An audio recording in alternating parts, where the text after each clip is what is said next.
ఆధ్యాత్మికవేత్తలు మనతో పాటు ఉన్నారు. ఆ గణనాథుడికి సంబంధించిన మహిమాన్వితాలను మరిన్ని వివరాలు మనం ఆయన మాటల్లో తెలుసుకుందాం. అలాగే మనతో పాటు బంగారి శర్మ గారు ఉన్నారు, ఆధ్యాత్మికవేత్త. అలాగే డాక్టర్ కుప్పా శ్రీనివాస్ శాస్త్రి గారు కూడా ఉన్నారు. అలాగే మరో ఆధ్యాత్మికవేత్త నాగరాజ్ గారు ఉన్నారు. నమస్తే అండి మీ అందరికీ కూడా. ముందుగా బంగారయ్య గారు, మీరు ఆ మహాగణనాథుడు 9 రోజులు కూడా విశేషమైనటువంటి పూజలు అందుకున్నాడు. 9 రోజులు ఎందుకు నవరాత్రులు, దాని ప్రాముఖ్యత అసలు? నవము అంటే పూర్ణ సంఖ్య, కంప్లీట్. మీరు 9ని దేనితోటైనా గుణించండి. 9 ఒకట్ల 9, 9 రెండ్ల 18, 8 1 9, 9 3 27, 7 2 9, అలా మొత్తము 9 వస్తుంది. ఇంకో రహస్యము, 9తో మీరు ఏది బాగా ఎడిషన్ చేసిన 9 + 1 10, ఒకటే ఉంటుంది. 9 + 2 11, రెండే ఉంటుంది. గుణిస్తే దాని సంఖ్య, అదే కలిపితే ఏ సంఖ్య ఉందో అది అలాగే. ఇది 9 గొప్పతనం. అందుకే దీన్ని అవికారి, వికారం చెందదు అంటారు. కానీ సగుణంగా వికారము, ఇదే 0తో మీరు గుణిస్తే ఏమవుతుంది? 0 అవుతుంది. అంటే పరబ్రహ్మతత్వముగా నిర్గుణ నిరాకారం, సగుణ సాకారంగా 9. ఈ రెండు ఇవి. కాబట్టి 9కి చాలా ప్రాధాన్యత. 1 9 అని కాదు, అసలు సరి సంఖ్య, బేసి సంఖ్య. ఎప్పుడు బేసి సంఖ్యలోనే రాత్రులు లెక్క వేయాలి, సరి సంఖ్యలో రావు. కాబట్టి ఈ రాత్రి పూట పూజ అనేది చాలా ప్రధానంగా ఈ గణపతికి చేస్తారు. ఈ 9లో ఒక గొప్పతనం ఏమిటి అంటే, మహాభారత యుద్ధం తీసుకున్న 18 రోజులు, అందులో మీరు భగవద్గీత 18 అధ్యాయాలు, యుద్ధం చేసింది 18 రోజులు. అలాగే దీనిని రాసినటువంటి గణపతి,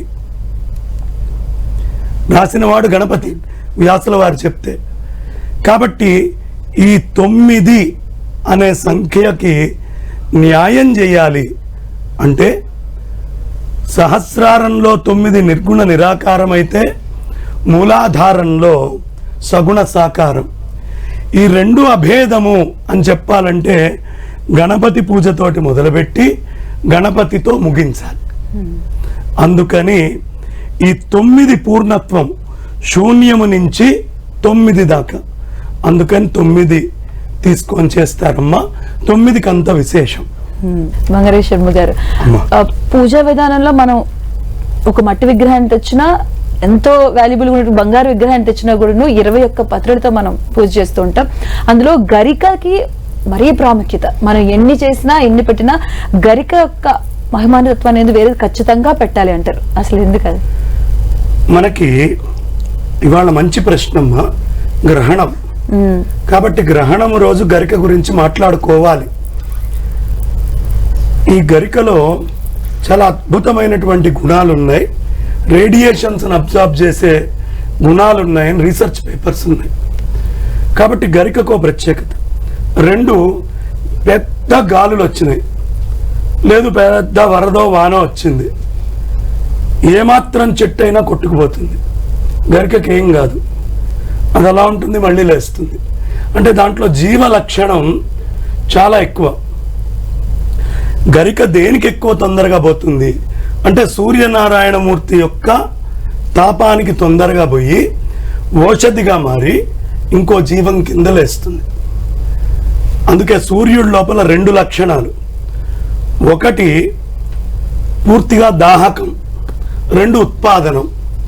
దాహకం చేస్తాడు, ఉత్పాదనం చేస్తాడు. దేన్ని ఎక్కువ దాహకం చేస్తాడు? గరికనే. కాబట్టి ఈ గరిక అనేటటువంటి జీవము చాలా విశేషమైనటువంటి లక్షణాలని సంతరించుకుంది. ఈ గరిక తినేటటువంటి వాళ్ళకి తొందరగా అనారోగ్యం రాదు.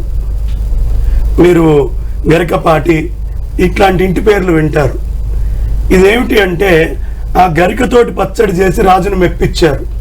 ఓ రహస్యం చెప్తాను. ఇవాళ ఇజ్రాయెల్లో వాళ్ళ చపాతీలు తయారు చేయడానికి గరికనే ఎక్కువ పోషకాహారం ఉన్న దాని కింద భావించి వాళ్ళు తయారు చేస్తున్నారు. అంటే అర్థం ఏమిటి? గరికలో జీవశక్తి మిగతా అన్నిటికంటే స్ట్రగుల్ ఫర్ ఎగ్జిస్టెన్స్లో కూడా ఎక్కువ ఉంది. కాబట్టి గణపతి గజముఖం, ఈ గజముఖము ఎక్కువగా ఇష్టపడేది గరికని. అంతటి గజము యొక్క అవసరమైన డైట్ని ఈ గరిక మెయింటైన్ చేస్తుంది. అంటే గజానికే మెయింటైన్ చేస్తే ఆ గరిక మనకెంత చేయాలి? కాబట్టి సూర్యనారాయణమూర్తి శక్తి, చంద్రుడి శక్తి ఎప్పుడు భూమి మీద కాగినా దాని కాంపెన్సేషన్ గరిక. గ్రహణం వచ్చినప్పుడు కూడా అదే పంచుతూ ఉంటారు. అందుకని 21 పత్రుల్లో విశేషమైన ఔషధి స్వభావం గరికకు ఉంది. అందుకని గరికకంత ప్రాధాన్యత. అలాగే ప్రతిమలు కూడా తీసుకునేటప్పుడు చాలా క్షుణ్ణంగా పరిశీలించి తీసుకుంటారు. ముఖ్యంగా ఆ తొండ భాగం నుంచి అంటే కుడివైపు తిరుగుందా ఎడమవైపు తిరుగుందా దాని ప్రాముఖ్యత కూడా కొంచెం. ఈ ఎడం వైపుకు తిరిగింది అనుకోమ్మా, అది మామూలుగా ఉండే గణపతి. కుడివైపుకుంటే దానిని వలంపురి గణపతి అంటారు. వలంపురి ఇప్పుడు మీకు దక్షిణావృత శంఖము అని ఉంటుంది కదా, అలా ఇది. ఎవడికి లోకంలో ఉండే సుఖాలు కావాలో వాడు ఎడం వైపు తిరిగి ఉన్న తొండంతో కూడిన స్వామిని అర్చించాలి. అదే కుడివైపు తిరిగి ఉందనుకోమ్మా, దాని ప్రత్యేకత ఏంటి అంటే అమృత కలశం ఉంటుంది. ముక్తి, జీవన్ముక్తినిచ్చేటటువంటి స్వామి కుడిపక్క తిరిగి ఉన్న స్వామి. అందుకని కుడిపక్కన తొండమున్న స్వామికి చాలా ఎక్కువ ప్రాధాన్యత. 1. 2, ఎడం పక్క శక్తి. ఎప్పుడైనా ఎడం పక్కంతా అమ్మవారు, కుడిపక్క అయ్యవారు. ఆ స్వామివారి యొక్క శరీరంలో మెడ దాకా అమ్మవారిచ్చిన శరీరం, మెడ పైన అయ్యవారిచ్చిన శరీరం. ఆయనకి 2 దంతాలు ఉంటాయి. ఒక దంతము ఎప్పుడు నిర్విఘ్నంగా ఉంటుంది, కానీ ఒక దంతము ఛేదమయ్యి ఉంటుంది. ఎందుకంటే ఆయన తల్లి లోపల ఎప్పుడు ఆడ ఏనుక్కితో దంతం ఉండదు, మగ ఏనుక్కే దంతం ఉంటుంది. ఆయన పార్వతీ పరమేశ్వరులని ఇద్దరిని సగం సగంగా చూపించాలి అని అనుకున్నారు. కాబట్టి అర్ధనారీశ్వరంగా ఒక పక్కన అమ్మని ఒక పక్కన అయ్యని ఇద్దరిని చూపిస్తున్నారు. కాబట్టి సౌరశక్తి భూమి మీదకి తపింపజేయడానికి వస్తుంది. అదే సూర్యకిరణం చంద్రుడి మీదకి వచ్చి ఈ మొక్క ఉత్పాదనకి, అంటే అమ్మవారి విద్య చంద్ర విద్య, అయ్యవారి విద్య సూర్య విద్య.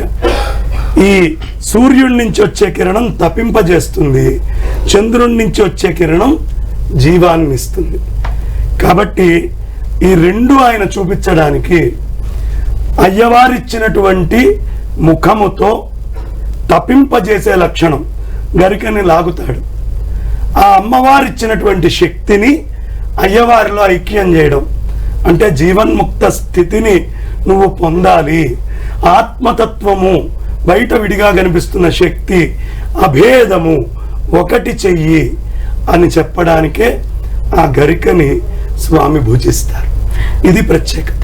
21 పత్రులు కూడా 21 పత్రుల్లో ఇంత ప్రత్యేకత. అది ఎడం పక్క తిరిగి ఉన్నప్పుడు తొండము అమ్మవారి యొక్క శక్తి స్వరూపం, కుడి పక్క తిరిగితే అదే ఆత్మతత్వం. అందుకనే నువ్వు అడిగిన మొదటి గరిక, 2వ తొండం, ఈ 2 కలిసి వచ్చినాయి. అండ్ అలాగే ఆయన చరిత్ర కూడా చూసుకుని, అంటే పుట్టినప్పటి నుంచి కూడా ఆయన పుట్టిన విధానం కావచ్చు, తర్వాత ఆయన శివుడి ఆగ్రహానికి లోనవ్వడం, ఒక్కొక్క ఘట్టం కూడా నుంచి ఒక్కొక్క దాని నుంచి మనం ఒక్కొక్కటి నేర్చుకునే అంశాలు. ఓవరాల్ గా మన గణేష్ చరిత్ర నుంచి మనం ఏం తీసుకోవాలి, ఏం చెప్తుంది అసలు? గణపతి చరిత్ర సమస్తాన్ని నేర్పిస్తుంది. ఒకటి నేర్పిస్తుంది, ఒకటి నేర్పించదు అనేది లేదు. నమస్తే గణపతయే త్వమేవ ప్రత్యక్షం తత్వమసి త్వమేవ కేవలం కర్తాసి, త్వమేవ కేవలం ధర్తాసి, త్వమేవ కేవలం హర్తాసి, త్వం సర్వం ఖల్విదం బ్రహ్మాసి, త్వం సాక్షాత్ ఆత్మాసి నిత్యం. అది ఏమిటయ్యా అంటే బ్రహ్మదేవుడిలో ఉన్న సృష్టి లక్షణము గణపతిలో ఉంది, విష్ణుమూర్తిలో ఉన్న స్థితి లక్షణము గణపతిలో ఉంది, అదేవిధంగా మహేశ్వరుడిలో ఉన్న లయతత్వం గణపతిలో ఉంది. ఇవన్నీ ఎందుకయ్యా? ఈ మూడిట్లో ఒకటే అయిన ఆత్మతత్వం ఏదుందో అది కూడా గణపతిలో ఉంది. జీవుడిగా నేను వేరు అని నువ్వు అనుకుంటున్నావే, నువ్వు అది వేరు కాదు అని చెప్పే తత్వం కూడా గణపతిలోనే ఉంది. కాబట్టి నీ మనస్సుకి ఉద్వేగాలు చాలా వస్తున్నాయి, వీటన్నిటినీ బ్యాలెన్స్ చేయటమే శాంతి. ఆ శాంతినిచ్చేది కూడా గణపతే. అందుకని ఎప్పుడైనా సరే మనం గణపతి తత్వంలో ఆయన కళ్ళ నుంచి సూక్ష్మ దృష్టిని, ఆయన చెవుల నుంచి బాగా వినడం, అవసరమైన ఉంచుకోవడం, అనవసరమైనవి తీసేయడం, ఆయన తొండము నుంచి, తొండం ఏం చేస్తుందమ్మా? చిన్నదైనటువంటి సూదినైనా పెద్దదైన బర్మా దుంగనైనా రెండింటినీ తీస్తుంది. చిన్న విషయాన్ని, పెద్ద విషయాన్ని ఎలా పట్టుకోవాలి అనేది, తల్లిదండ్రుల దగ్గర భక్తితోటి ఎలా ఉండాలి, ఏ కారణమైనా ఏ కార్యమైనా ఆయన అనుగ్రహం లేకుండా జరగదు. నువ్వు ఎక్కడికి వెళ్ళినా సరే నీ స్థాయి ఎలా ఉండాలి అంటే నువ్వు ఉంటేనే అది జరగాలి, లేకపోతే జరగకూడదు అనే ముద్ర ఉండేట్టుగా జీవించాలి. ఇలాగే దేశభక్తి. ఇవాళ అందరూ అమెరికాలు వెళ్తున్నారు, ఆస్ట్రేలియాలు, కెనడాలు, జర్మనీలు, యూకే మొత్తం తిరుగుతున్నారు. కానీ ఒక్క రహస్యం, గణపతి ఈ దేశంలో గొప్ప వస్తువు. రావణాసురుడైనా, విభీషణుడైనా, అగస్త్యుల వారైనా లంకకి, ఆస్ట్రేలియాకి తీసుకెళ్దాం అనుకున్నారు. ఆత్మలింగం, రంగనాథ విగ్రహం, కావేరీ నది. కానీ భారతదేశం దాటనివ్వలేదు గణపతి. అంటే గొప్పవైనవి ఈ కర్మభూమి నుంచి దాటించకండి అని ఆయన సందేశం ఇస్తున్నారు. కాబట్టి గణపతిలో లేనిది లేదు. అందుకనే ఏకాగ్రత గురించి కూడా ఆయన, ఎందుకంటే 7 చక్రాలు ఉంటాయి, ఆ 7 చక్రాల పైన కూడా పట్టునటువంటి ఏకాగ్రత. మూలాధారంలో ఆయన ఉండి ఆయనని మురారి ప్రముఖాదులు, బ్రహ్మదేవుడు, సరస్వతి, విష్ణుమూర్తి, లక్ష్మీ అమ్మవారు, పరమేశ్వరుడు, అలాగే మహాశక్తి, జీవుడు, మనస్సు, అంతకు పైన ఉన్నటువంటి ఆత్మతత్వం, ఈ అన్నీ కూడా మూలాధార క్షేత్రం దగ్గర శక్తిని ఆయన ఇచ్చి కుండలిని లేపాలి అని ప్రార్థన చేస్తాయి. ఆయన లేపాకే ఇవన్నీ పూర్ణత్వాన్ని పొందుతాయి. కాబట్టి సమస్తమైన సప్త చక్రాలకి శక్తినిచ్చేటటువంటి స్వామి ఆ స్వామి. అందుకని ఆయన్నే సప్త చక్రాత్మకుడు అంటారు.